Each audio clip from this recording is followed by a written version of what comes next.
Hello. Hello everyone. Welcome to the Out of the Box Developer. Bro, will be back soon, right? But I'll take him out here while he's out.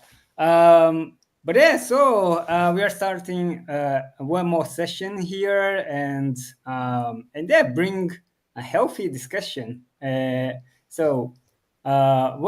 Which one is better, Python or Java? It seems like it started all from a joke from Igor, but people in this group took it seriously, and actually went after some good discussions, and we want to share with you what we do think. So before we start anything here, I want to say hello to everyone here. Hello, Igor. How are you?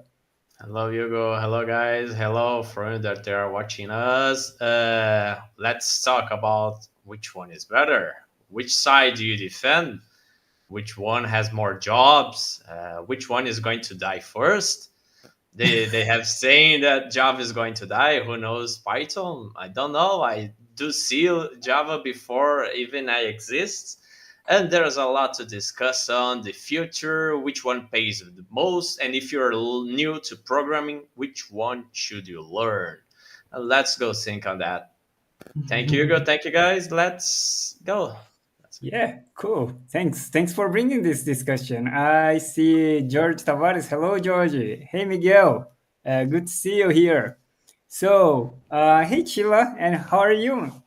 Hey Hugo, I'm fine. Hello all. I'm happy to be here today to discuss this topic. Which language is better? Maybe depending on the task you are doing, or maybe your history with the language, what you have been using in your project. So, looking forward to the conversation. Oh, yeah, that's a great question. So, if you are watching us and share here on the comments which language do you use today or which side do you choose today, it will be interesting. So, while you share with us, let me keep saying hello for everyone. So, Pedro, how are you, man? Hey, Hugo. Hey, Chila. Hey, Igor, Thiago, everybody. Hey, people on the internet. Well, as it was a joke, but actually, it's something that people ask a lot. They say not only like Python versus Java in generic way, but in lots of subtopics here. Say, oh, which language can I should I learn? You mean for the beginners, people when it starts to think about, oh, should I learn what, right? So of course we have lots of language we could use here. We choose Python versus Java, but of course we can talk about all of them and ask to say, oh, which language should we learn, JavaScript or C Sharp, as as George is saying. So yeah, we can do this kind of a fight for each one, for every one of them. So yeah, I find it fun. So this is something interesting to discuss. Yeah, and you probably will play a pivot here because you use it both, use Python and use it Java in your professionally in your job. So yeah, that will be interesting to bring it on. And Mhm. yeah, hello, Thiago. How are you? How about you, man? Hello, hello, Hugo. I'm great. And how about you? How about everyone? Hello, everyone. George bring a good point. Maybe Python or Java. I choose both. Who knows? And who knows? Maybe on the end, the answer will be COBOL because COBOL, I think, never dies, right? Bradesco likes it. Bradesco loves Cabal. All the time. So cool. And probably we did make this Java and Python. I think Python have great spike on because of the all the intelligent artificial intelligence topic. But yeah, but we will bring more important things here is to look at the language, not just the the language itself, but in the market, right? How does the market are evolving and accepting those tools? But before we start, before I bring the microphone for any of you guys, let me just bring Bruno here. I just came back to compose this table. So hello, Bruno. How are you? Hey, hello everyone. Hey, Chila, Igor, Pedro, Thiago, Hugo, and hello everyone who's watching this here. That's great. That's a great conversation, great discussion. It's been a while since I last came here to the Out of the Box Developer, but I'm always following you guys and see what you guys are doing. So that's great. Thanks for having me here. Yeah, thanks for joining us, Bruno. And probably you're gonna be also people here on the discussion because you have been for a long time the Java man, right? The Brazilian Java man, and still now, and yeah, have a lot of story and probably lots of people have asked you such kind of question, right? Oh, which language should I learn? Java now, or it is still good time to learn Java? And yeah, what is the? Let me start with you, Bruno, but without without cutting all the rest opinions. But yeah, what is your usual answer for these questions? So for me, first of all, for me, I think that we are software developers, and our main tools of work is a programming language, right? So, and it's for me, right behind here, I have my tools, like pliers and scissors and all these kind of things. And there's no single tool that we use for anything that we're going to do, right? So if you're going to work with wood, if you're going to work with constructions, anything, you use lots of tools. And I love tools because tools are an extension of our abilities, right? So tools allows us to do things that we want to do in a faster, better ways, right? And so I do think that all languages are tools, and developers should have as many as they can. I'm not saying that you have to have lots, right? So you might just want a one, two, and that's good. But I think that when you have multiple tools, there's multiple things you can do with them. There's different things that you can do with them, and also different tools allow you to think in a different ways, right? So I'm not, how do I love this kind of discussion, right? At the same time, I'm not too much about, yes, just one tool, anything like this. And so, yes, and I think that Java is very, very important. I think that, yes, you should learn Java because it helps you think in a certain way. It helps you have access to all kinds of different projects and different companies. And there's a huge market of developers that know Java. I've been running, actually this week I'm going to be doing the developers conference down in Florianopolis. Hopefully I'm going to see several of you there.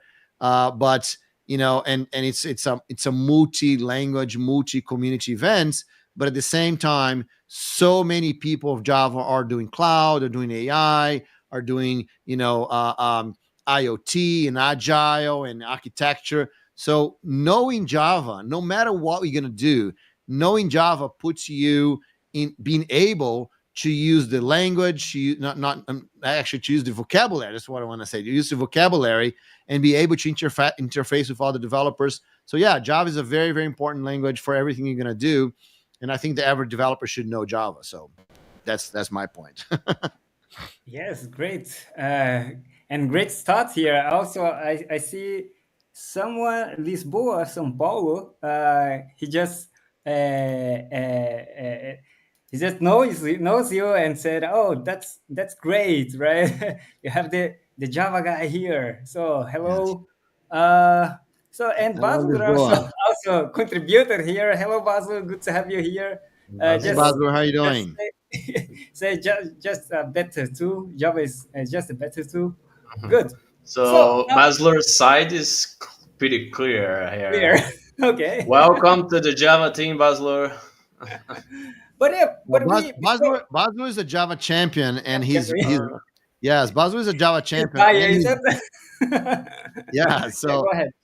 Also, Basler is a Java champion. He's writing a book right now that is about Java, right? So actually, his book's gonna come out from O'Reilly, and I'm just kind of scrolling here. So modern concurrency in Java, right? So so he actually should be here, having defending the Java side. Yeah, that's great. But yeah, we before we go ahead here, we try to bring some discussion points. We divided for each language some aspect that we see people usually try to compare between languages, right? So we divided in market usage, number of jobs, pay rate, learning curve, verbosity, performance, web apps, desktop apps, backward compatibility, community, AI. So many of these topics, and to try to, yeah, we do know are tools, like Bruno said, are tools, but we want to understand how these tools are doing in the market, right? We do want to understand how which kind of use cases of places are used, how great they are doing in each of places. So let's start with the first one, market usage.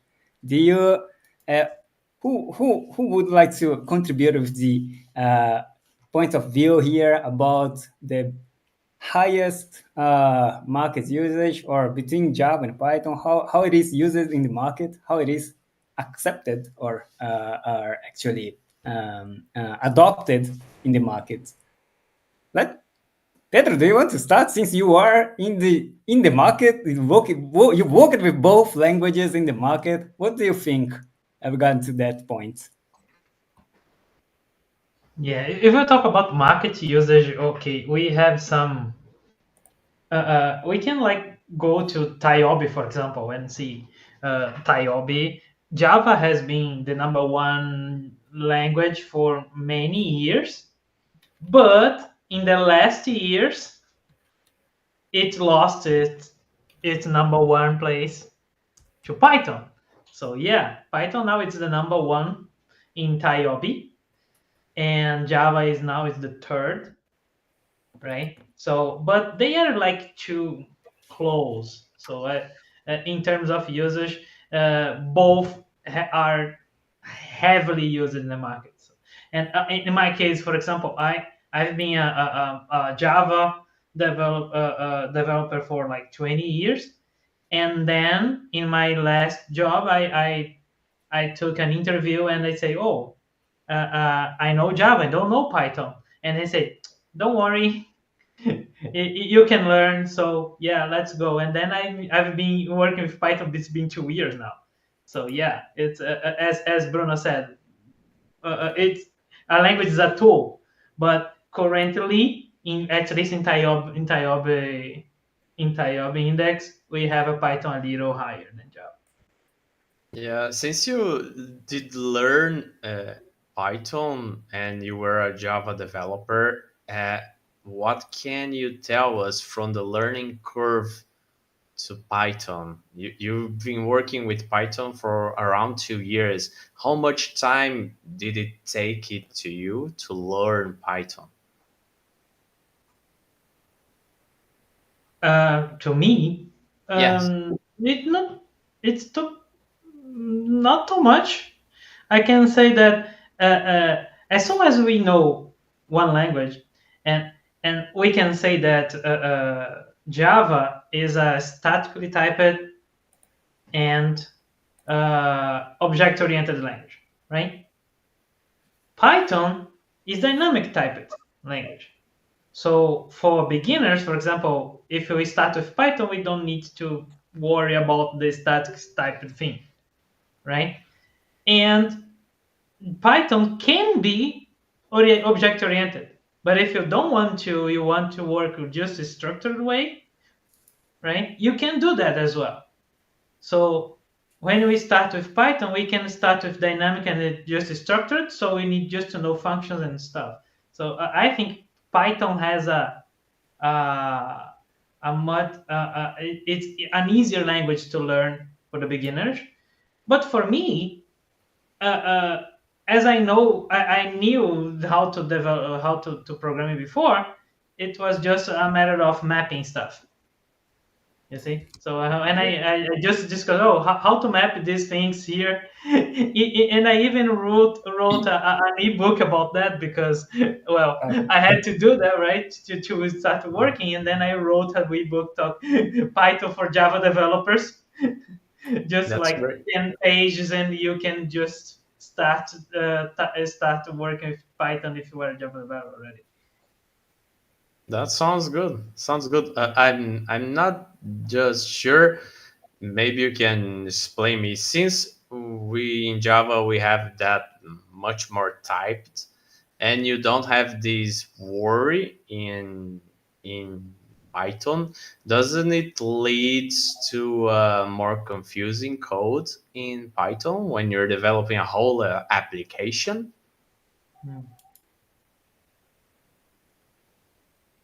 Do you think? Can you repeat the last part, please? Yeah, yeah. If in Python, since this is so much more flexible, it kind of remembers me PHP from what you tell. If this does Uh-huh. not lead to have an application that is more confusing and not so well structured as you have in other object programming languages like Java and C Sharp and others.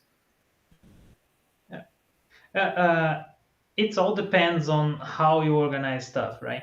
So C is a just a structured language, and everybody uses that, and everybody creates like huge stuff with C. So it's all depends on you. And of course, if you start mixing things, like, Yeah. oh, part of your system is structured, part of your system is object oriented, part of your system you use the classes and just inject stuff, and the other part you just import stuff and those are like this, and then you mix everything. Yeah, you can do like a really big problem for you. But if you organize things, you can choose.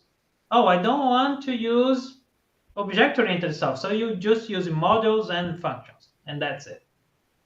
Or Yeah. the other way around. Yeah, you can do that. But if you mix, yeah, you can get in trouble. Yeah, that was my concern on that. So you need to have the project well defined from the very beginning to not get into that mess.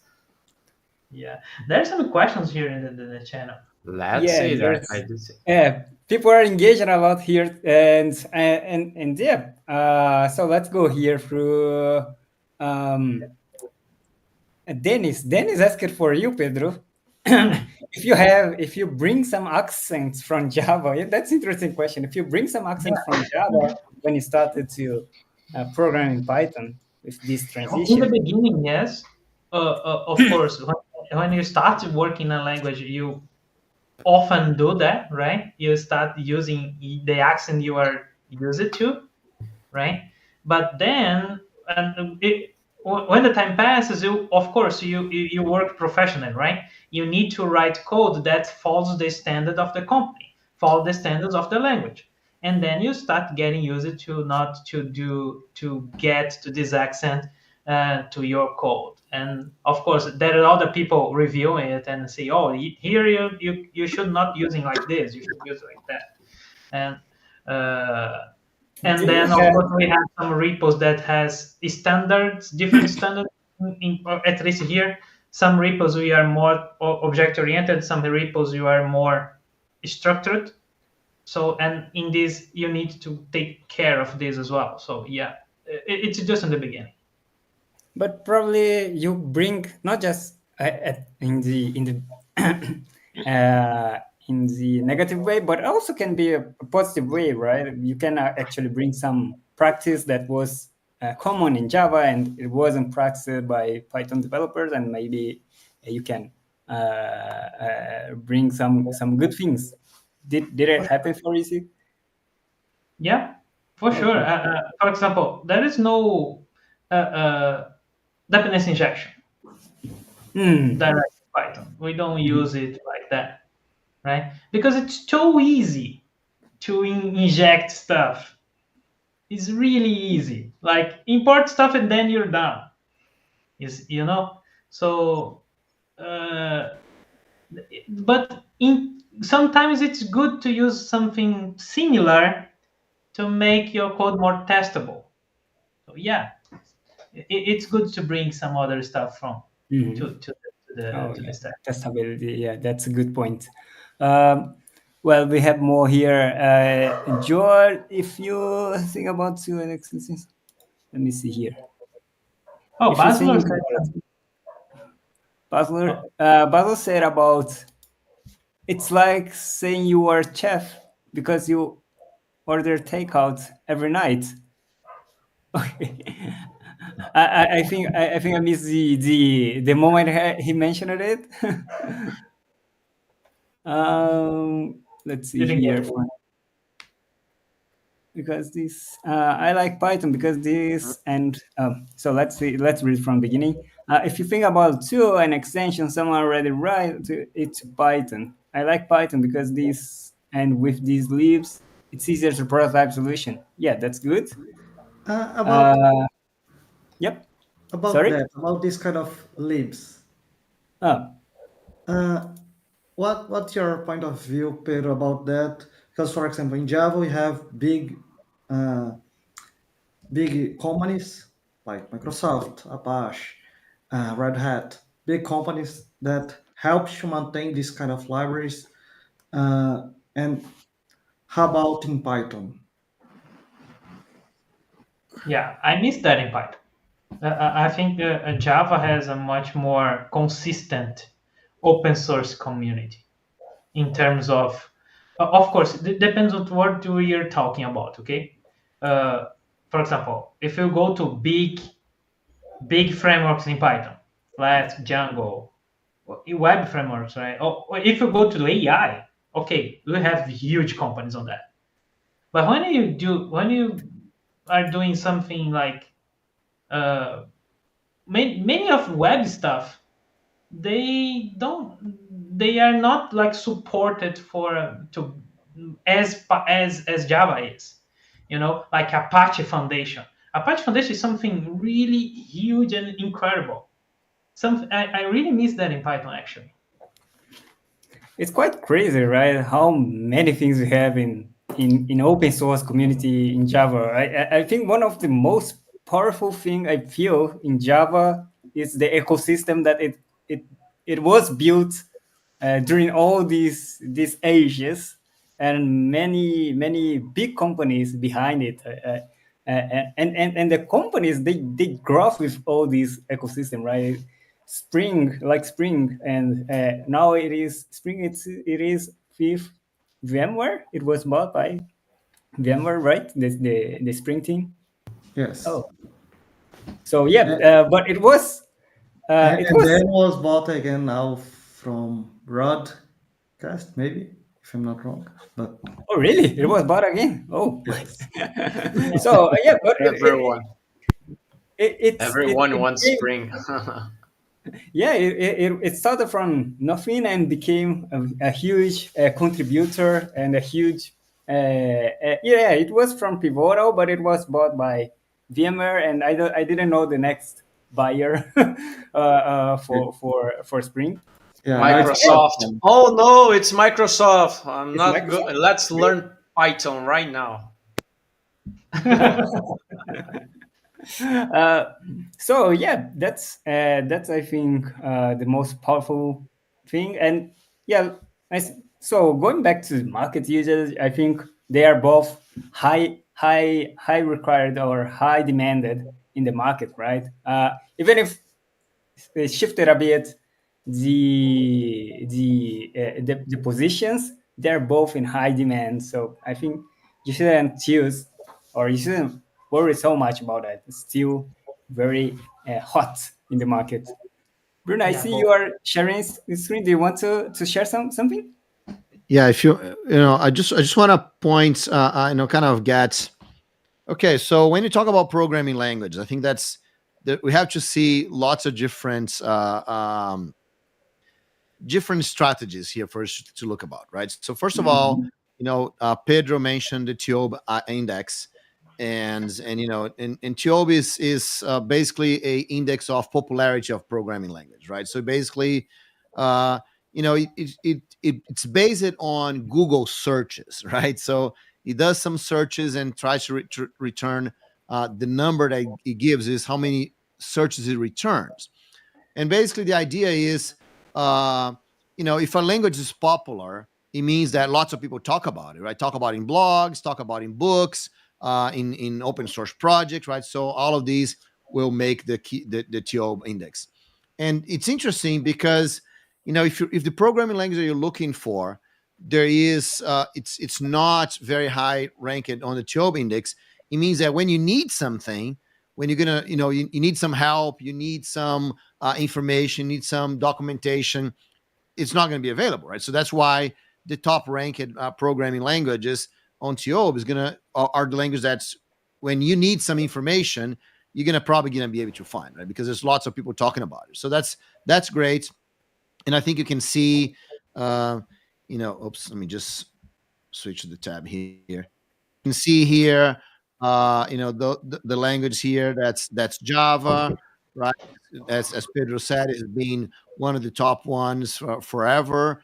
It's losing steam lately. This here is C, right? About the same, pretty much same as Java. Python has been gaining steam, right? Especially because of AI in the last few years, right? So that's very positive for Python. And then we have here C++, right? So those are the 4 top ones, right? So maybe you can get here C#, and then this here is Visual Basic, right? And then JavaScript, right? It's funny that JavaScript is kind of way down here, but those are the most important ones. And you see those languages, right? Java, and we talk about Java and Python here. So both Java and Python are languages that have a lot of information on the internet. So that's very positive for that, right? Now, someone mentioned here about open source, right? Because it's the best place for you to learn a programming language, or for you to, even when you're using a programming language in your projects, you need to have lots of open source code, right? Especially today, so even more important today, because you have so many AIs, right? And the AI is trained on open source code. So the language you're looking for should have lots of open. So that's the GitHub languages. And you can see here that's pull requests or pushes. I think that those are the most important one, pull requests and pushes, where you have people writing code in those languages, right? You can see here that's JavaScript. For some reason, JavaScript is losing some ground here. That's Python right here. And then you have Java, right? So Java is kind of third place here. Python is the second place. And JavaScript, for some reason, there's a dip here in JavaScript. I don't know exactly what happened in 2018 there. But anyway, I always like to think about JavaScript. Every project has JavaScript, right? So Java project have JavaScript. Python project have JavaScript. C project have JavaScript. JavaScript project have JavaScript, right? So it's reasonable that JavaScript is up there. And then you can see both Java and Python are up there too, at the top language in terms of percentage, right? So those are percentage, right? So 16% Python, 11% Java. So there's a lot of things going on with those languages. I think that's very, very important, because again, when you're a developer, what you want is that you want to be able to talk with other developers. You want to learn from other developers. You learn from all those things. So that's very important, right? The other thing we can take a look here is in terms of programming language demanded, right? So that's a research here about which language have more jobs available, right? So you can see here, JavaScript is very high. Is like the number 1. Number 2 is Python, right? Very high number of jobs, right? 600,000 jobs. And then the third one is Java, right? So if 400,000 jobs, or almost 600,000 jobs too, right? So there's lots of jobs out there. That's great, right? And then the other languages like C# and PHP, lots of jobs, and that's what we want, right? So the best place for you to learn, for you to improve your skills, is if someone is paying you to do that, right? So again, those languages are very good on that part, right? And then, here is in terms of salary, right? Salary is a little bit different, right?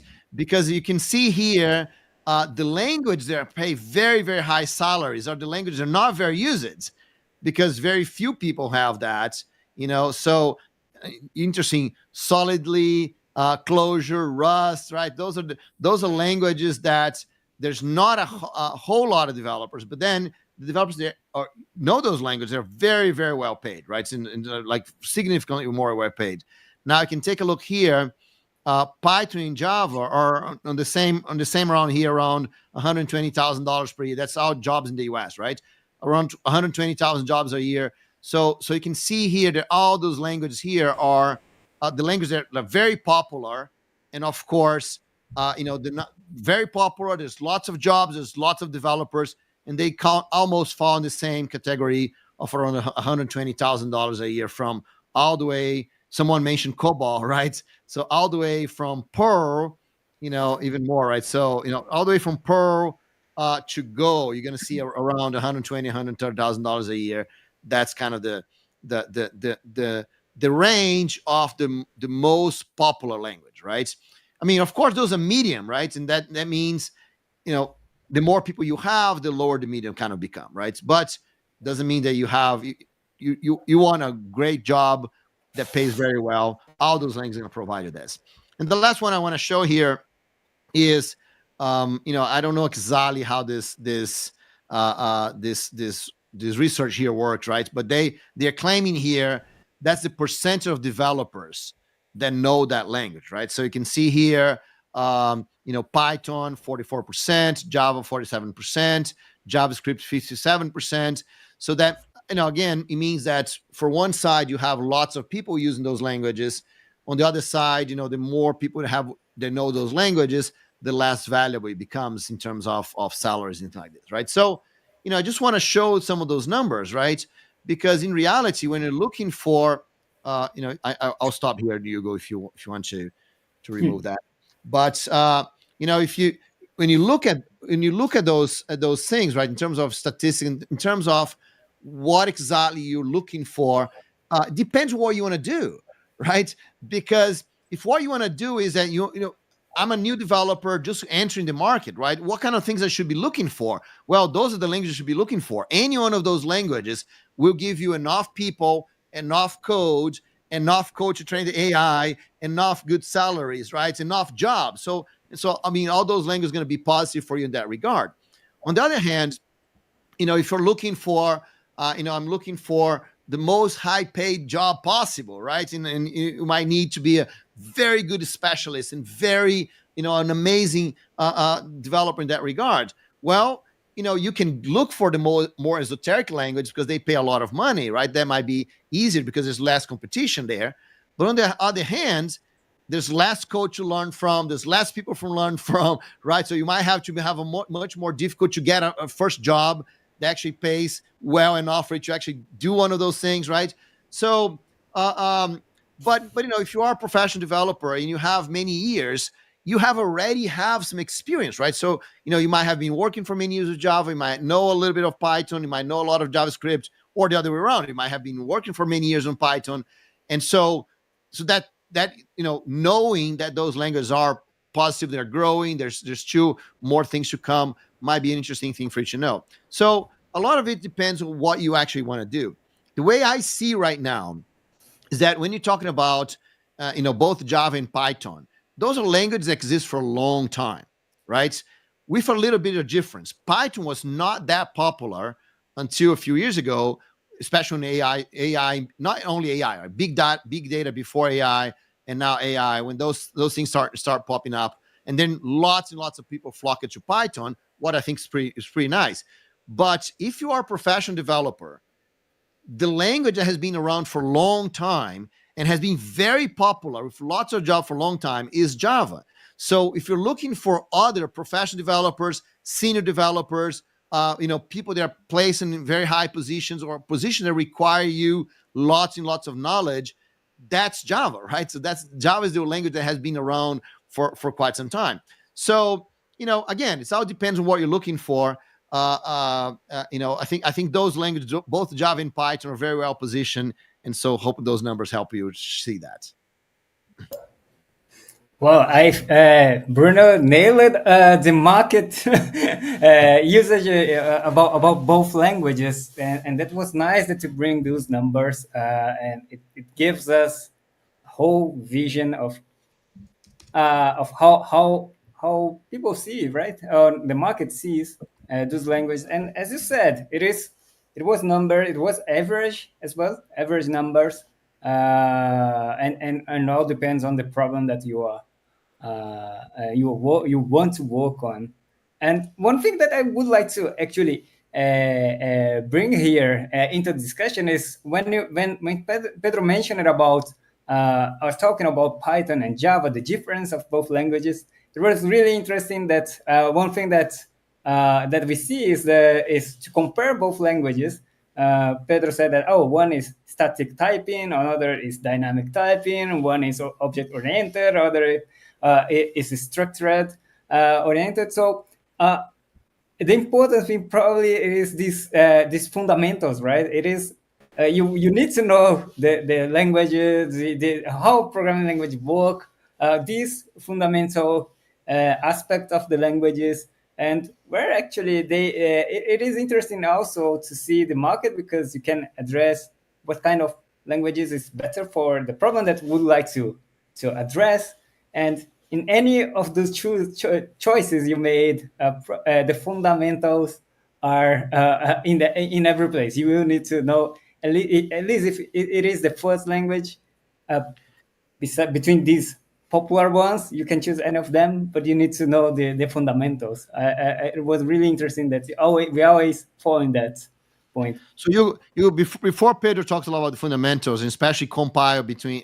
Can you show that one more thing here, because Baslu said here Java is one of the most energy efficient. So that's an interesting thing, because that's another thing that you have to consider, right? So in terms of energy and memory efficient, all that, right? So Java is here. Not sure if you can guys see this. Very awesome. I'm just gonna zoom in a little bit here. Yeah. So if you can see here. Yeah, so energy efficiency, right? So Java is one of the most efficient energy efficient languages, right? If you compare that to Python, Python's way down here with a huge difference, right? And then Pedro can talk about compile versus non-compile language and all that, right? And so I think that's an interesting thing, in terms of time, right?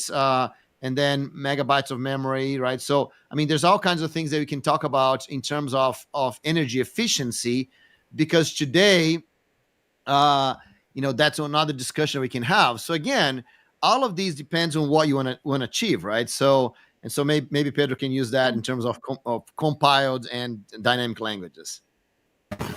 And not only the energy efficiency, but since Java is a compiled language, it runs Igor, faster. I think your audio is not good. We cannot hear you. I don't know. Oh, can't you hear me? No. Can't you hear me? With some noise. Yeah, we do hear with some noise. All right. Can you hear me better now? Much more noise. The more you adjust, the worse it gets. I changed the camera now. Yes. Something? Yeah. Right? Okay, now I can hear you. Yes.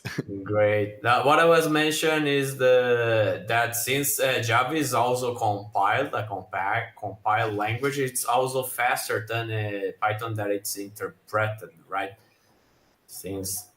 And now if you want to mention about it too, Pedro, do you have something? No, yeah. Or what I can say that is that for sure Python is interpreted, and this is it has like many goodness. It's really easy to make changes. You don't and then it's really easy to insert some bugs, and you don't see because you don't pass in that part of the code, right? But there is some things like, for example, if you wanna people from AI needs to train his models, and they use Python, and they say no, they're using Python to train the models. No, they're using C, right? Because Python has a really easy wrapper on top of C code, and most performant Python code is not Python, it's C. So and this has some wrappers on top of it. So of course, that's the point, right? So if you're doing some specific job, like training a model, you can write that in Python, but actually it's C that's running. But if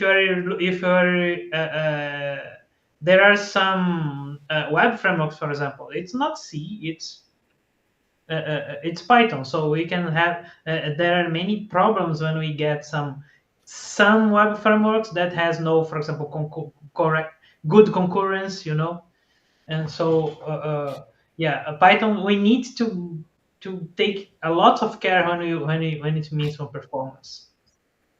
Yes, and I would like to add that you remember that 1 billion row challenge that was done in Java. And I was just looking at the results, and the best result was about 1.5 seconds, I guess. And then this challenge was so popular that they did it in different other languages as well, among others in Python. And in Python, as far as I could see, the times were much worse. So the best solution was about 4 seconds. So this also illustrates a little bit the difference between performance. So, and I think if we are talking about green languages, performance may be one of the factors that affect this ranking among others. Because I think there is a scientific study or report behind this green ranking, and probably performance is one of the factors among many others. For sure. Yeah, that's maybe that's George's question here, right? So I don't program with Python, but I wonder if everything that can be done in Java can be done with Python. Wouldn't be a chance of Java disappearing, right, due to growing popularity of Python? So first of all, I don't think, George, that everything that you can do with Java you can do with Python, especially because you have to understand that most things that you do with Python, like Pedro said, it's actually calling a library that's usually written in C, right? So not even everything that you do in Python is done with Python, right, to begin with, and so that is a problem right there. But what Tila just said about the performance, right? And I was just showing there on the table that Python's like 40 times less sustainable, let's say, right? Less energy efficient than Java, and because a lot of this has to do with performance, right? So yeah, I don't think. First of all, and by the way, George, let me tell you this: programming languages don't disappear. We just add one more. Remember, those are tools, guys. Those are tools.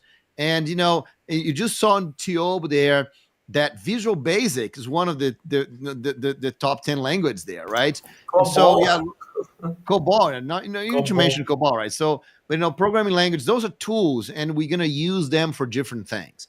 And as long as the problem that the tool solves is still there, still exists, people are gonna still use it for those things. So I don't see any risk of Java disappearing anytime soon.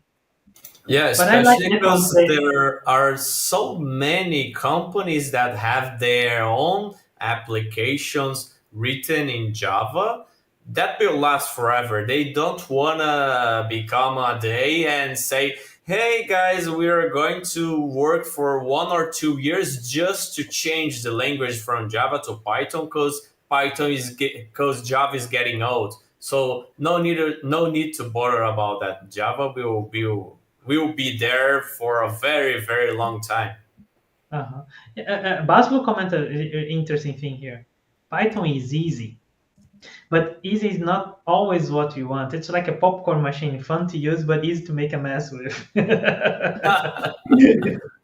one. Yeah, it's a good one. But in terms of saying Python is easy, it's the other comment from George here is interesting because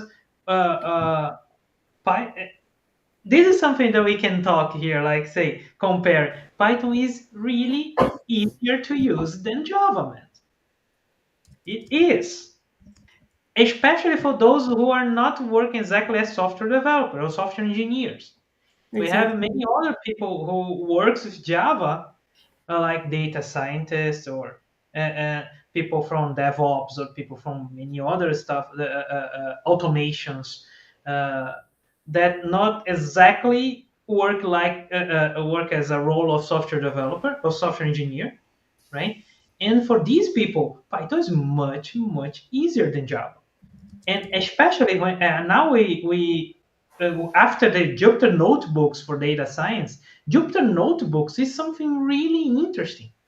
It's a really interesting tool to help on the data visualization. Chila, it's your turn now, right? But Jupyter Notebook is a thing that you can like put. Some people has no much knowledge of software engineering, and they can run code that can make stuff big. They can prototype stuff. They can do their analysis. So yeah, and, that's the other thing. When we say Python is easy, it's really easier than Java, much easier.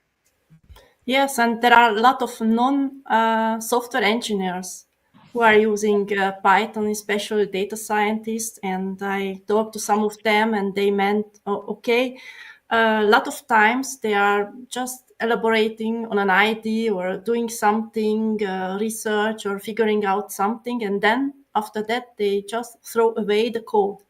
So that code never sees production. And this is one other difference, maybe who is using that code for what purpose. And many times Python is just code is thrown away, and you have got maybe Java is more stable in this regard, that you see more Java code really in production. So I don't know what other experience you have, but this is what I heard, and this is my impression. Yes, I think you bring a very important word here. So production code, right? And of course we have lots of production Python projects in production, but yeah, it is. It does it brings different contexts or different use cases that probably you would need a more stable or how can I say high strongly typed, that because strong typing it does make you easy to address issues and discover them before before it runs. So in compile time you can also address those issues, and that's one thing that I do believe different languages, different purposes, different features, and where Java does Java or any other type of languages does shine is when you have huge teams of many engineers working together in big systems, and you have to organize things. So you have some rules that is strong and can actually help you to define some patterns, some standards inside your team without many. But in the same way, it doesn't give you so much flexibility to do in a fastest or easiest way to create things, and that's where I think I feel that, oh, okay, so you need to experiment stuff and make quick things easy and fast. I believe that Python shines in this use case. I don't know if it is also my impressions regarding to that. I use Python sometimes, but not so much. Yeah, go ahead, Pedro. Do you want to add something? I'm the only here defending Python, so let me do that. Oh no, I'm totally good. No, some stuff like it's strongly typed things. It really helps to find problems when you're writing code. Really helps, right? I know for sure. I feel here when we don't have the type stuff. because Python can have type information. That's the other interesting thing. Python can have. So we can put type information in your code. You can actually make this type information I'm going to say obligatory. Mandatory. Mandatory. Yeah, you can make this mandatory in your code in terms of pipelines and stuff when you're writing professionally, right? But when you put this mandatory thing, you lose have a whole many team of of Python developers chasing you. many of the goodness of Python. If you are using a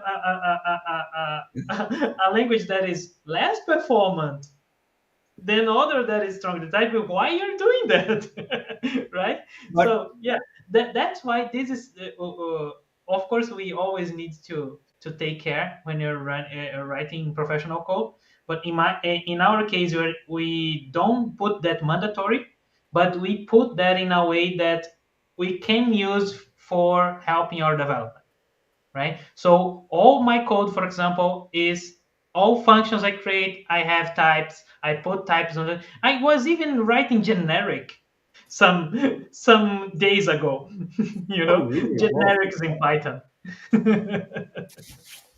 But it does match with TypeScript for JavaScript, right? It brings types for JavaScript, and yeah, I see a lot of people that love TypeScript, and yeah, that's no comparison. It added a lot of verbosity on the language who were used with JavaScript. But yeah, in the benefits of this type checking, and so you can be more confident when you are pushing things on production, right? Yeah, and Diogo, since you mentioned TypeScript, that's why I think that the curve for JavaScript has dropped a little bit, because developers Okay, started to maybe- prefer TypeScript instead of just pure JavaScript. good So point. that's why it just went down JavaScript and goes up with TypeScript. Makes sense. Makes And sense. many But of also, these- yeah, go ahead. Sorry. Many of these index, they are trying to mix TypeScript and JavaScript like one thing. The same thing? Yeah, I not think the no. same, but Yeah. one thing in terms of index. Oh, Yeah, but that one that we saw at JavaScript going down, they have differentiated. They put TypeScript as TypeScript one and in JavaScript as another. yeah, Yeah, good observation. Yeah, that makes sense. you're right. And that one, you're totally right, Igor. The one is from the GitHub one, and they have JavaScript and TypeScript separated. Separated. So Oh, it that doesn't- makes sense. It doesn't show on the graph because the graph shows only the 5 top ones, and TypeScript's number 6.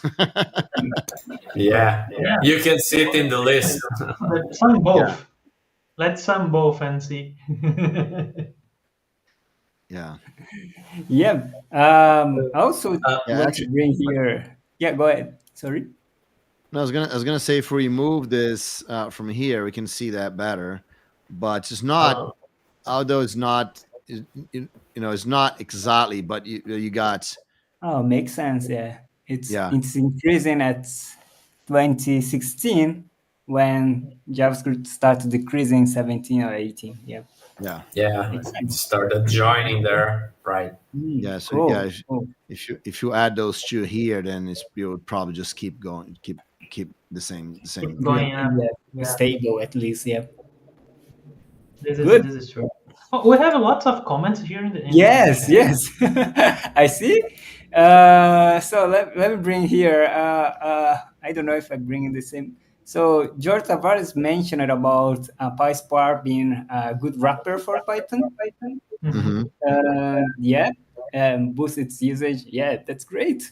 Also, Butler. Yeah, That's an interesting thing. So for example, Spark is a Scala application that runs on top of the Java VM and Yes. interfaces with a lot of other Java tools, but but it does have a wrapper. And again, it's I think that's one interesting thing of Python is that it just makes easy. I think someone else mentioned here Python for people that doesn't have a traditional. I think that's Baslo, right? So Python as not a traditional software development background, right? And I think Python is very useful for them because it gives access to all of those uh, very sophisticated tools that were written in other languages that that would be a lot harder to do on like Scala or Java, for example. Yeah, Scala is a really complex language. Yeah. If you go to learn this, all of that, and if you want to just do like data science or some analysis in Jupyter notebooks, it's much easier to do it in Python, right? Mm-hmm. Yeah, I had the opportunity to know this Scala for real. I got a project that this got mixed Java and Scala, and this was a complete nightmare. I love Scala syntax. It's really interesting to learn, but to work. No, to work is not fun. Java Well, uses a foreign function and memory API. This allows Java to call C libraries directly, making it a strong contender for machine learning and other performance critical. that's For cool. sure. Comment, yeah. Yeah. So Basler also bring this cross languages feature, right? Using another language inside one language, so you're not so tied into some language to have some feature. You can actually try Yeah, these options. Yeah, Uh, because traditionally that's probably one of the drawbacks of the the past Java history, right? So because Sun was really focused on having Java as a programming language, Sun and especially Sun was really focused on the multi-platform aspects. And so Sun actually made it very hard for you to call native libraries from Java. So it was possible, but it's not very. And so now they were making it easier to do that. Then then you're going to see a lot more Java being being used as like an interface with all those other native libraries. So that would be an interesting. I agree with Basler here that making this easy. A lot of those things there's going to be written C to be because C is like the structure assembler, right? So so when you want to write something that's very close to the machine, you C is a good container. So a lot of those things will be interfaced better from Java, and going to see Java more use it that way. Cool. That's great to have you here, Bruno, because you always have this history of the Java of the Sun. So yeah, that's really amazing to understand what was the decisions in the past, what happened, and what how it actually drive us to what Java is today. No, because I think that's an interesting thing, right? So when you were trying to make a decision, right, of the future, we have to look at the past and why those things happen, and why we arrive where we are, and what's that phrase that says that those that don't remember the past are conditioned to repeat it, right? So, and I think we see this a lot, right? So a lot of the problems that we have with Java in the past. We see with other languages today, and we're gonna face when Java started, right? So you might remember that, but when Java started, Java was mostly interpreted, although it was compiled, but it was interpreted in the JVM, and then Java had this for a long time this idea that Java was slow, right? So to this day, I hear jokes about Java being slow, and I found so funny because Java is so much faster than Python, doesn't even compare, right? I mean, the Java of the past was faster than the Python today, right? And no one cares, right? So no one cares about the performance of Python because it allows you to do things. And all of these has to do with, because we tend to think about programming languages, not to compare them, But remember, guys, programming languages are ways first to, tools that helps us solve different problems, right? So when the problem changes, there's new languages or new tools that help us solve new problems. And it's very, very hard to start discussing and try to compare, how we're going to solve the same problem, because it's usually not the same problem. It's usually different problems, and that's why we have different tools to solve different problems. Yeah, that's maybe why we start to see frameworks to kind of try to do the things that another language does. For example, Python has been the dominated language for many times for AI, but now we start to see LangChain for J, the Spring AI kind of start to enter into the AI field too. So you start to have two tools to do the same thing, maybe not so much as Python, since Python seems to be much more consolidated into the AI field. But since we have hundreds and thousands of Java developers, this seems to start to become interesting too for Java developers that want to develop and create applications that benefits from artificial intelligence. Yes, yes. We are seeing a lot of evolutions are also on the languages and platforms, right? But the Bruno's advice is good to see the past to take future decisions. I think that's really important thing to enforce. We have more comments here, so we are getting close to the end. So let's quickly go through them. It was really interesting, this discussion. So Basil said, for them, Python is more of a handy tool than a full-fledged programming languages. For people that is not software engineers on the background, right? Yeah, I agree. Completely agree. We also have Felipe Borges. I'm learning Python now for a specific AI project and for lead code interviews because time matters. Yeah. But Java always will have a place on my heart. Okay. Okay, Felipe, that's good. That's good too. Java coffee. Java heart. In mine too, Felipe. Yeah. So George Tavares also mentioned that there are linters in Python to check required type information. I think it's related to Pedro's about type things in Python, right? Yeah, so we have lots of linters that you can use. Actually, here we are using at least 4 or 5 in our pipeline, and we can just put that in the VS Code, for example. VS Code, I use isort, black, mypy, in my VS Code, and then it goes to the pipeline. It runs in Flake, Bandit, and I think it is. So yeah, lots of these things. You see, many of these things is because we don't have that embedded in the language. We need to use tools to address it. Yeah. Okay, so since this does not compile, you do need to verify these true linters, right? Yes. Okay, that's a way to guarantee, because not only that. Okay, it has some security checks. It has lots of other checks. Basil mentioned it here.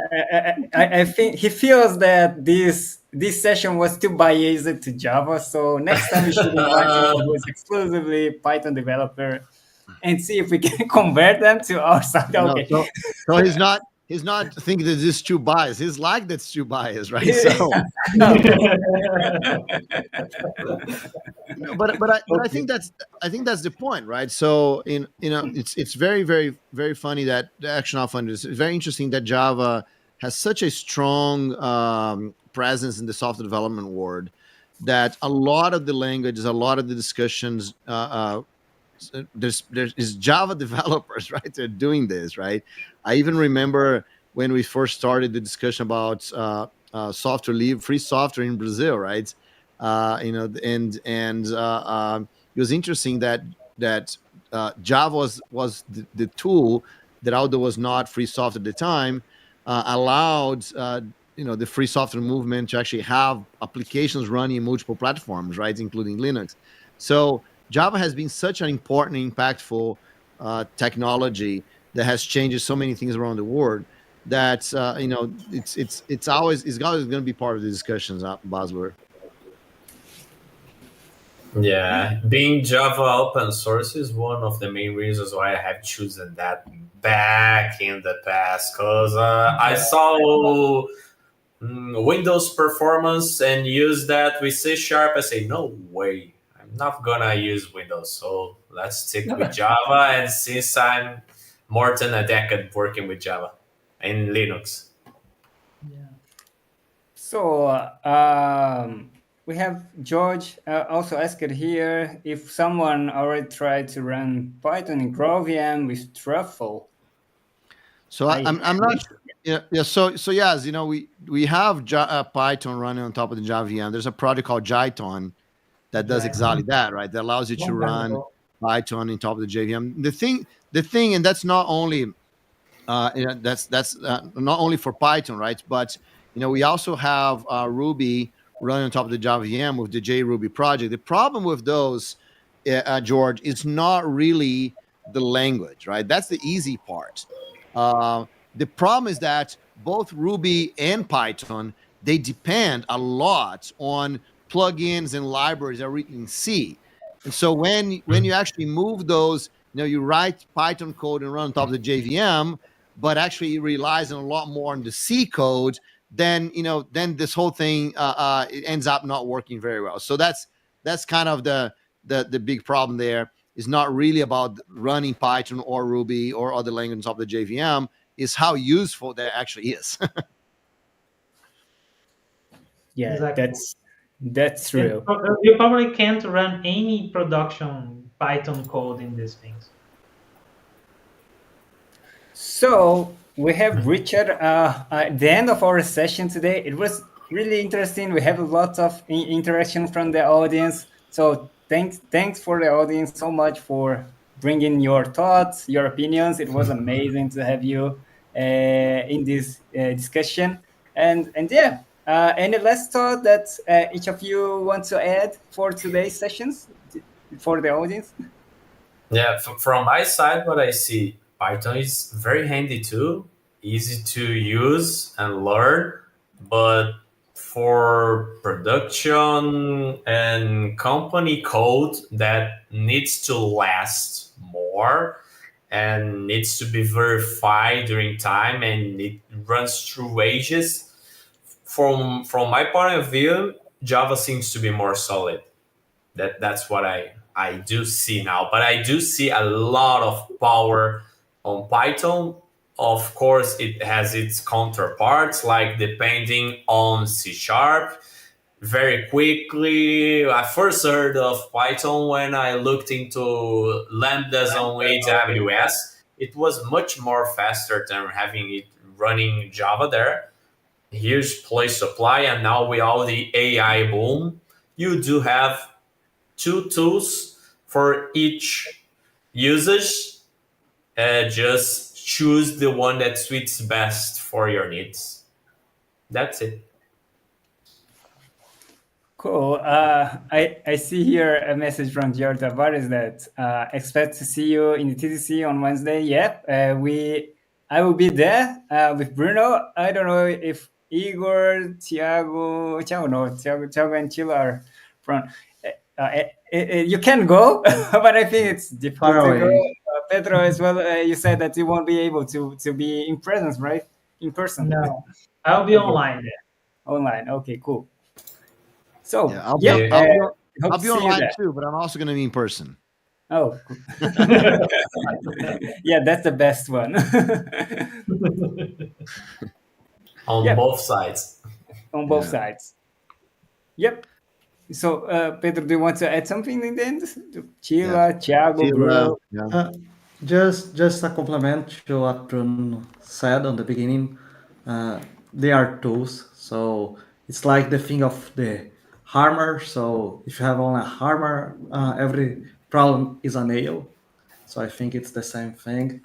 We should know how to use the tool.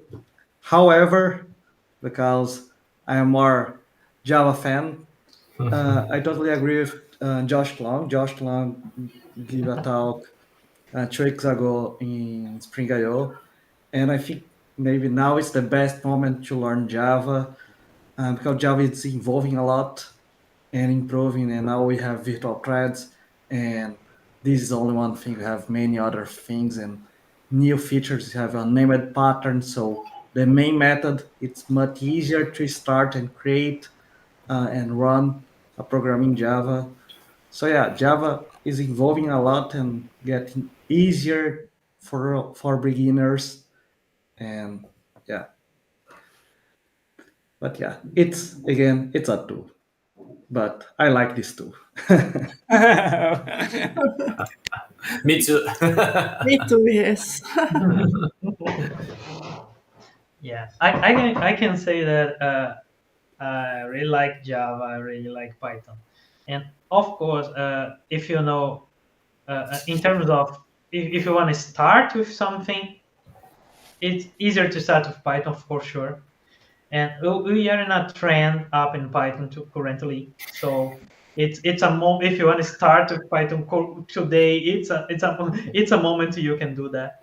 But I can say that Java has a much more mature stack, and for sure, it's much easier to learn Python if you are a Java developer from from for the opposite, for learn Java if you are a Python developer. This is something that I can say.